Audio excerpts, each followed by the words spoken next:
If you're not writing with short paragraphs, what are we even doing here? Most people are going to read these on their phones. You want to write it so that it's easy to read, easier to skim.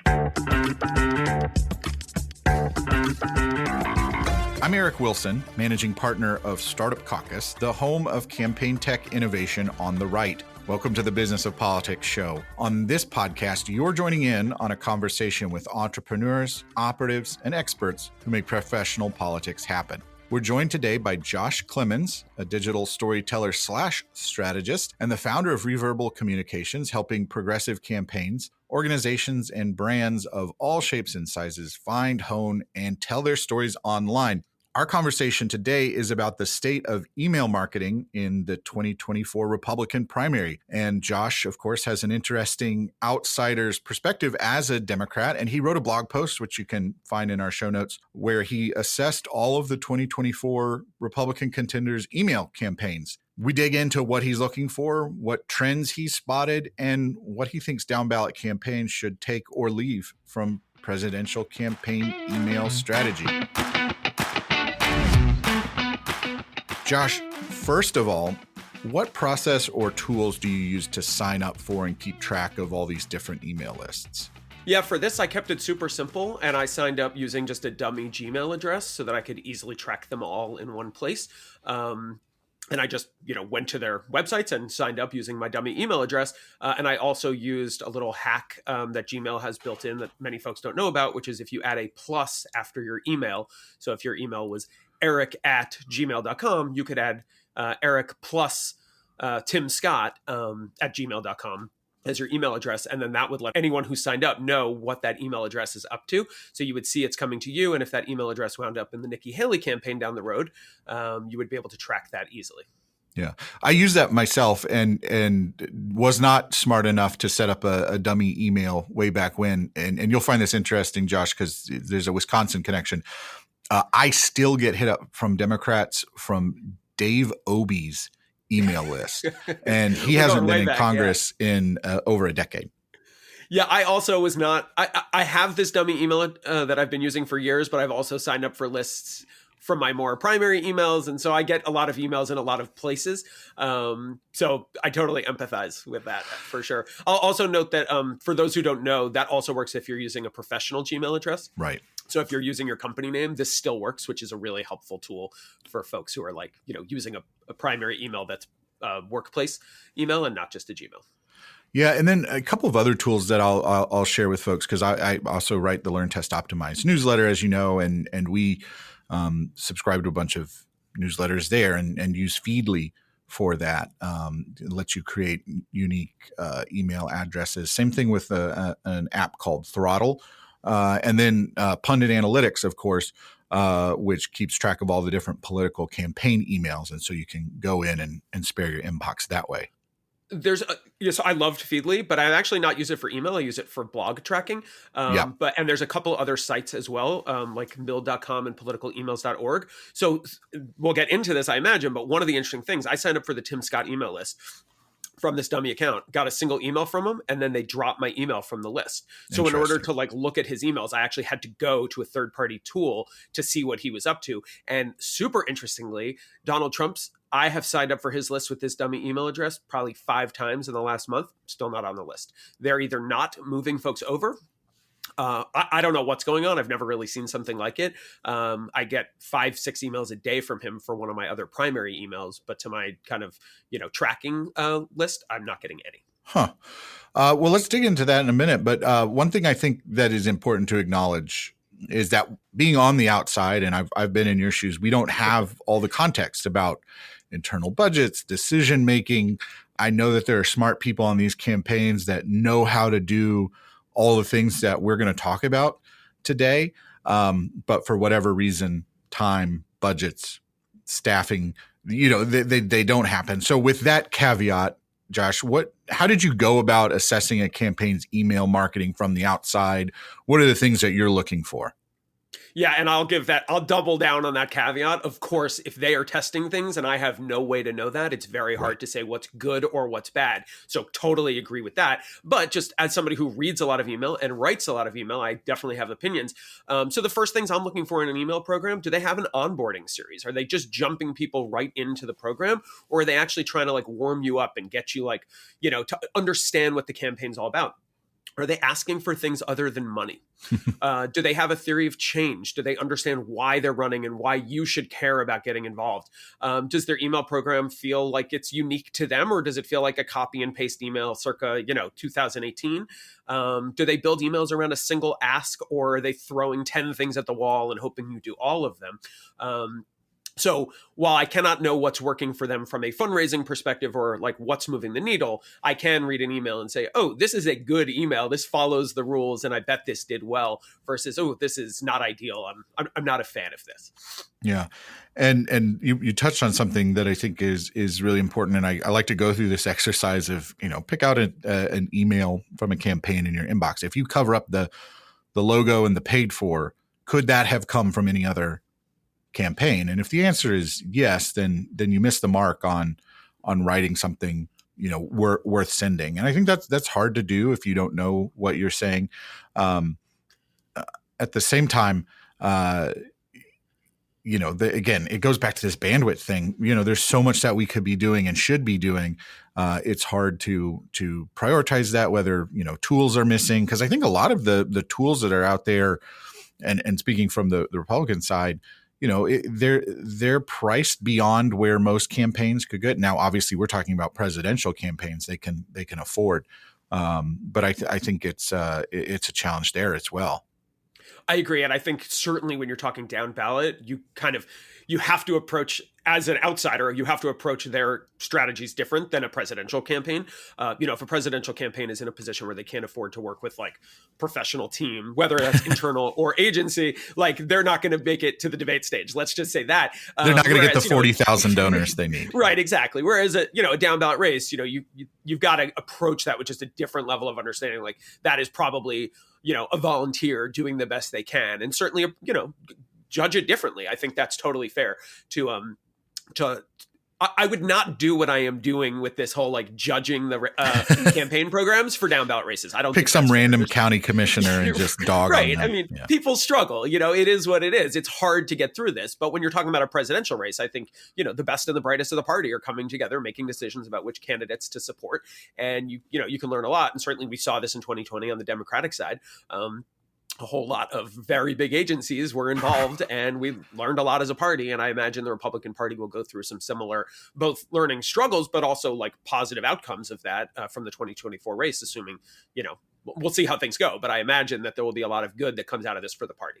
Yeah, I think you may remember this, Josh, but in 2020, I did the same thing that you're doing. I did a campaign funnel teardown for all of the Democratic candidates when they launched. And, it's really interesting to see where people are. And I think a lot of people found it useful. So you're to be commended for doing this for our side. Easier to do as an outsider, of course, because you're not criticizing your friends and colleagues. Right. What's that one thing when you're getting an email and you open it and you're like, oh, okay, this is a good email. These people know what they're doing. Is there one thing that you look for right away and it's like, okay, this is going to be good? Yes, skimmability. If I can look at your email and in a matter of moments know what I'm looking at, that is a good email, whether or not I agree with what you have to say in that email. And if I need 10 minutes to sit down and parse through what I'm looking at, it is a bad email, regardless of how beautifully it was written or what a great story it tells. And I think that we're seeing that, like, the Haley campaign is running a particularly good email program, I would say, for the top tier. She's using large typeface. She's breaking it up with like interesting elements. And I think that if you go look at the Biden campaign, his emails are short, large font. He knows his audience skews older, so he can read he's them. Writing right? for them. Yeah, right, him and his audience, and y'all's audience as well. I mean, let's be honest. It's a similar audience as reading emails for campaigns and donating at this point. And if you're writing, assuming that they're gonna like take a moment to like break it. If you're not writing with short paragraphs, what are we even doing here? You know what I mean? Most people are going to read these on their phones. You want to write it so that it's easy to read, easier to skim. In my trainings, when I get to this part, I have a picture of a NASCAR pit crew doing a pit stop, which, in today's era is like 12 to 13 seconds. Most people are spending less time deciding whether or not to read your email, right? So much less. I would say moments. Like if they open it, they're going to scroll it with their eyes for about 2 to 3 seconds. And if it seems captivating, maybe they'll read on. And if it doesn't, they'll just move right on. And so I think that's one thing that gets missed out a lot in this process, because people can treat these emails as being really precious, and it's totally divorced from the experience of how someone's actually going to consume them, right? So, we read and make sure we spell check and test every link, but and we might spend an hour, trying to get an email together and through approvals, sometimes more, sometimes less, and voters going to look at it for like 3 seconds right. On average. So I think that's something that gets missed out on a lot. And one of those things being skimmability, right? I'm going to scrutinize the email that I'm writing very carefully, but that's not what the audience is doing. Correct. And again, it could move you. It could overwhelm you with emotion and email, but if they don't read it, it doesn't really matter. Nobody's going to donate on an email that they didn't read. And if your email is a giant wall of text, no one's going to read it. I mean, it's just not going to happen. Maybe you have the very odd list that really prefers novellas in their inbox. And if you've tested that, Beto's, I'm not talking to you. Email list, for example. Right. Yeah. But for everybody else, I can pretty much tell you 99 out of 100 emails are going to perform better if they're easy to skim in the inbox, which doesn't mean they can't have a lot of text. It just means they have to be broken up and easy to skim on a white space device. And yeah. So, Josh, what patterns did you notice across the GOP field's approach to email marketing, good or bad? So I limited, for sake of just my own sanity, to the top tier. So there were 6 candidates that I reviewed. 2 of them are not in my inbox, which I mentioned. Donald Trump, I do have his emails. Like, I get them in other inboxes. So I have certainly looked at them, but not a single time have I. If you had to guess, do you think that you're on some sort of rental list or something, or it's an old house file? I have a feeling that their tech is broken. I could be wrong, but I have tried numerous times to sign up. And the fact that it's not getting picked to me means something has broken on the site. Yeah. What's interesting is the first time I tried to go to it, it actually redirected to a WinRed page. And the second time it didn't. So it says to me they're testing things. And I'm wondering if they've tested actually signups. Like, I wonder if they're noticing that new signups are not coming in because they're not getting ported over. So I just signed up for the Tim Scott email for the second time today, actually. And within a moment, I got an onboarding email from him, which is great. Why I'm not on his list, though, is a problem, and we can delve more into that. With Trump, I've signed up 4 or 5 times. It's just not gotten anything. So I actually think it's a portability issue. I think that I've signed up on I'm probably sitting on some spreadsheet somewhere 4 or 5 times, and they haven't bothered to go through and pull that list and add it to their CRM. All right. Well, be careful what you list. Too much or wish not for. Enough credit. No idea. Yeah, right. Exactly. Because you're about to get added to all these lists as right, people are listening to this episode. Exactly. I can say so far, out of the 6 that I've signed up for, only one of them has sold my email, but it happened very quickly, and that was Chris Christie. He sold my email address to his super PAC. I say sell. I don't know if he sold, gave away some other way, but the vast majority of emails I've gotten from Christie have come not from his campaign, but from his PAC. Ron DeSantis sent me a couple emails a day for 4 or 5 days, and then took a week-long break, and then started sending me 5 to 6 emails a day every day for the last couple weeks. Which I don't think is a good tactic personally. I actually gave him a shout out in this little graphic I did that I shared on LinkedIn, that he had sent me 6 emails in a week, which is fine. Now he's sending me 5 to 6 emails a day. And I think that that's problematic. One of the things that's tough here, and you mentioned this, is the testing. And are you clicking and opening and reading all of these emails? Because that could also send a signal back to the campaign. Not enough that I should be getting 5 to 6 a day. Yeah. I'm certainly not clicking almost any link, and I'm mostly reviewing the emails in batches, which is why I have this secondary email program. So no, it's not like I'm not. They're like, oh, he opened this within 3 minutes. We need to send him more emails. I've not donated to any of the candidates. Obviously, I've not asked for merch. I've not asked for yard signs. So I'm not the power user that maybe you would want to email 4 or 5 times a day. If anything, I'm a non-opener and then, big opener in batches.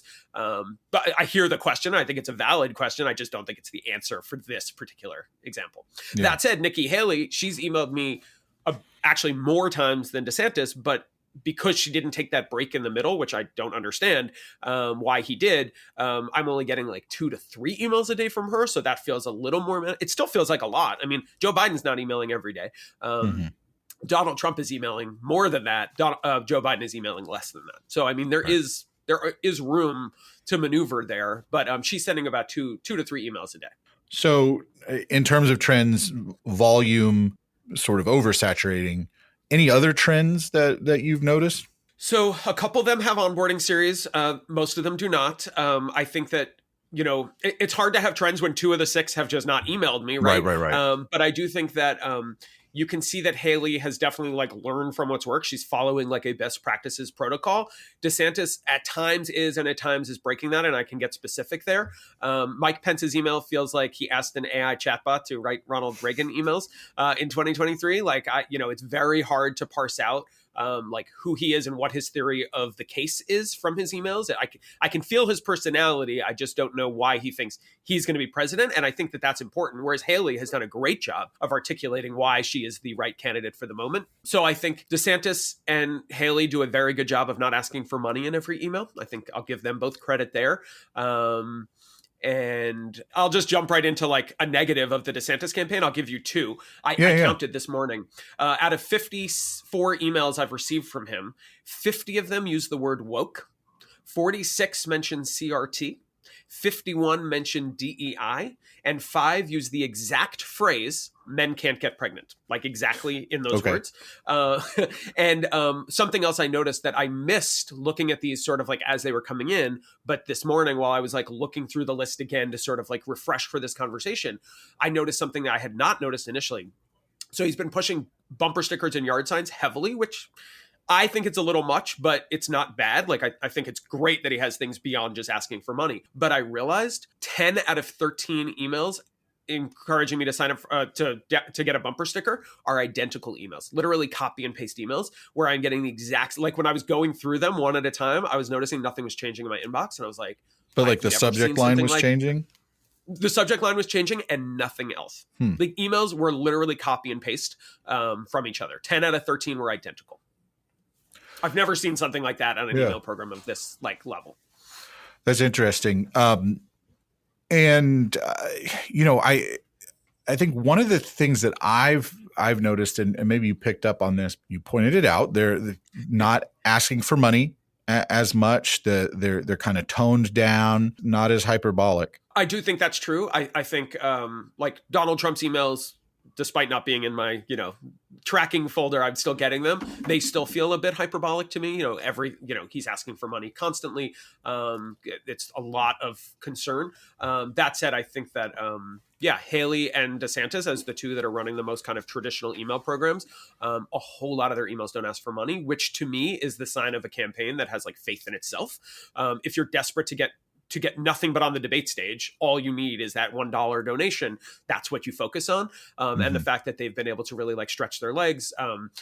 Haley's been using these fun GIFs. She did this clever thing that I really liked where she asked for questions from the audience, which is not that novel, but she's answering them. And I actually like that. I don't remember seeing anybody do it in quite that way. And her whole email was based around answering one of the questions she got. And I assume that will be something we see as a running theme over that started recently. And I'm guessing we'll see more of it. TBD. Well, I'll include I'll include a link in the show notes to our conversation with John Hall, who's advising Nikki Haley's campaign on email fundraising. We had him on the show a few months ago. You're listening to the Business of Politics show. I'm speaking with Josh Klemons about the state of 2024 Republicans' digital email campaigns and what he's noticed about them. So what are you going to try out, Josh, from what you've seen on the Republican side? Every cycle, we sort of see folks leaning into what we learned last cycle and trying to iterate. I don't know how much iteration we've seen yet. I mean, it's still pretty early in the cycle. I think Haley has done quite a good job of really leaning into, she's sort of using the whiteboards, the Katie Porter style whiteboard with GIFs and photos, which is nice. I think that DeSantis actually did something really interesting, which is calling out the BS that all of us understand is happening in the email world, but most of us aren't necessarily leaning into in our programs. So he's actually saying he's not going to do BS matches, which, 9 times out of 10 aren't real. He's not going to buy email addresses. I think the fact that a presidential candidate for 2024 stating that he will not buy email addresses is impressive and something to take note of. He's not the first to do it. I mean, I've certainly seen plenty of Democrats make similar pledges, but for a presidential race, I would call that impressive. I really like that. I think Haley has done a great job of really again, there's so many emails to look at, so it's both good and bad. But I really like that she's done a good job of really focusing in on single asks. And I think it's a good use case of how you can have a lot of asks so long as they're not all crammed into a single email. That said, I don't think that anybody's doing anything on what the John Fetterman campaign did last cycle. I don't think that, of what I've seen yet, nobody is going to have, serious, articles written about what they're doing the way that John Fetterman's digital program managed to do. As far as what I'm the most excited about, which is beyond the scope of this conversation, maybe, are you familiar with Congressman Jeff Jackson, and have you subscribed to his Substack? Yeah, we talk about him all the time. Okay, yeah, I love what he's doing with email. I think that he has taken taken a hammer to the traditional concept of what a fundraising email program should look like. And I think that he is iterating a new future. And if anybody is sort of charting the path of what the next couple cycles will look like, I'm guessing it's him. We'll see. I could be wrong. You never know what kind of comes out of this. But I think what he's doing, whereas he's just literally removing all the fundraising from his emails and making them about value, and then occasionally asking for money when he needs it, is the future of email, because people are just inundated and overwhelmed and don't want to open their email boxes and inboxes anymore. And if we can find a way to change that, the people who find a way to change that will win. And I think he's doing a great job of that at the moment. And I think the key distinction there is most email campaigns are really just the digitization of direct mail fundraising, right? So the copywriting is a little bit different, but same idea of something bad is happening. I need you to mail in a check. We've just put that online. I think that the digital transformation of that looks a lot like what Nikki Haley's doing, what Jeff Jackson is doing, where you become a content creator, and we'll see more sort of Patreon, Substack type models. We got to figure out how that works in our political context because of the compliance aspects of it. And so, yeah, I think that's right. And it really is, going back to the earlier point of the sort of scammy tactics, it came up in our polling and in our focus groups and in conversations with donors. People just don't like it. And so I think you're seeing these presidential campaigns who know that they're going to start introducing themselves to the country, need to put their best foot forward. And so I think it's definitely a wake-up call for other campaigns. I want you to look back on your team, Josh, and you've mentioned the Biden campaign's emails a couple of times. What are they up to? Are they trying anything new? What's going on with them? Sure. Yeah. Well, first of all, I love his new branding. With all the handwriting and... I love the handwriting. It feels like an 80-year-old man's email program, which is an amazing thing to be able to pull off, right? They made it feel like he was printing up emails, writing notes on them, and then sending them to me, which feels very authentic for, like you said, an older candidate / president. Last cycle, obviously, they were all about gradients. It felt very young and fresh. And this cycle, they really simplified the branding and added the handwriting, and I am all for it. His email program is very optimistic. Doesn't feel naive, but it's not doom and gloom, which it could be. He's definitely trying to run for a brighter future, but then he's also got the dark Biden thing that they're leaning heavily into. So it sort of keeps that, sort of fun and quirky side to him that is clearly there. I would say, you asked the question earlier, if you covered up the logo, would you know who this email is from? I think if you took all of these emails and turned all of them into lorem ipsum and put them all against Joe Biden's would win because they're the easiest to read. They are the most skimmable, the largest font, the shortest paragraphs. He has made it, him and his team have done an amazing job of making his emails very easy to read with large typeface and clean design. I also love he's using, and granted, he has a different position than any of the candidates who are, the party is divided by as it's supposed to be right now. So it's harder, but he has a large amount of senders that he's using, which I think is a really nice way to show that he has a lot of party support. You've seen his CM, his campaign manager sending emails, but also many other people from his team. He does those weekly roundups from Team Joe that I really like. He started doing those shortly after winning that are kind of cool. You see something similar from Nikki Haley. They're doing these weekly roundups from her CM. I don't like them as much, and I can get into why, but I do like them. I think it's a cool way to do it. They feel like they're written on a typewriter, which is clever, but my guess is makes them harder to read on a mobile device, which is the main reason why I say I don't like them as much, because they're literally just harder to read. But I think it's a clever, if not novel, certainly a clever approach to like pulling back the curtain and saying, let's pull back the fourth wall and have a real conversation about what's going on this week. And I think that's a really clever thing.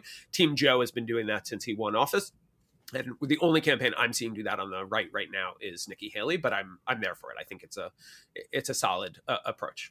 Yeah, I mean, I think you've touched on a couple of challenges here. One is Joe Biden doesn't really have a credible challenge to the nomination, and he's not trying to raise a bunch of money to get on the debate stage. So there's some differences there, and that's why I always caution people of like, you can't just compare Republicans to Democrats in terms of digital marketing, in terms of technology, because we've got different challenges and different audiences. One thing that does jump out to me in our conversation is that we're starting to see a lot more complexity come to email, or rather, we're treating our email lists with more dimension than just donate. One of the things that we found in our polling and our data from last cycle is that a huge number of people who donate to Democrats, along with independent swing voters, are getting these Republican fundraising emails. And that's not a message that you are going to win people over with, because it's designed to activate your base. And so kind of heartening to see that people are starting to take advantage of that. What do you think down ballot candidates can learn, even if they don't have the resources, the team? What can they pick up from these campaigns? Yeah, absolutely. So I think, first of all, especially early on, tell folks what you're for, not what you're against. I think Nikki Haley's doing a really good job of, again, articulating the theory of the case. Whereas while DeSantis is running an okay email program in some ways, I think, he's using, if you're not terminally online, his email program is going to be confusing to you.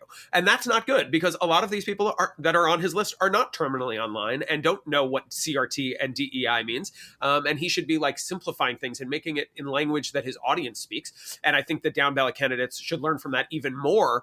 Don't look to Fox News or MSNBC to set the tone. Look to your constituents to set the tone. What are people actually talking to you about on the trail? That's the basis of your email program. And if you're asking for money or trying to give out yard signs, whatever it is, but like telling real stories that feel real, that feel like they're from the community, is going to help with down ballot races. I've written 1 million down ballot emails. I work with a lot of down ballot candidates, and the ones that perform the best are the ones that actually feel like they're part of the community, not like they were copy and pasted from, a D-Trip or, if it feels like it could have been copy and pasted from a national campaign, it's not going to do well, because people see enough of those in their inbox. That's not what they need. What they want is emails that feel real and authentic and introduce themselves. The other big thing that I would stress is keep your emails simple, especially for mobile. Doesn't mean short. It can mean short, but simple, like clear. And also, and I've mentioned this phrase many times, and I assume our listeners probably know what theory of the change is, but essentially, you need to tell people why what you're asking for can actually make the difference you're promising. Don't tell me that with $5 we can change the world, because nobody believes that.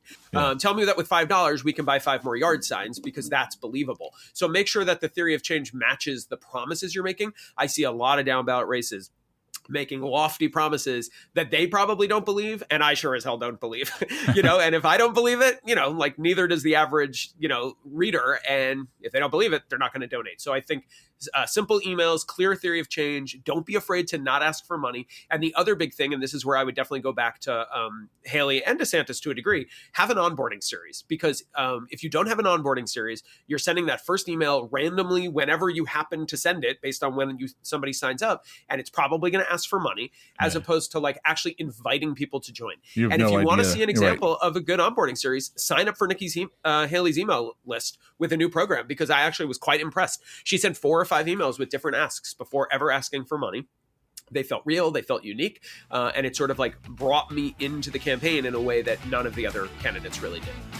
I want to thank Josh for a great conversation. You can learn more about him in our show notes. There's a link to his blog post as well as his podcast. If this episode made you a little bit smarter or gave you something to think about or help you fix something with your email program, all we ask is that you share it with a friend or colleague, and you look smarter in the process. It's a win-win. People learn about the podcast. We reach more listeners. Remember to subscribe to the Business of Politics show wherever you get your podcasts, so that way you'll never miss an episode. You can also sign up for email updates on our website, businessofpoliticspodcast.com. With that, I'll say thanks for listening.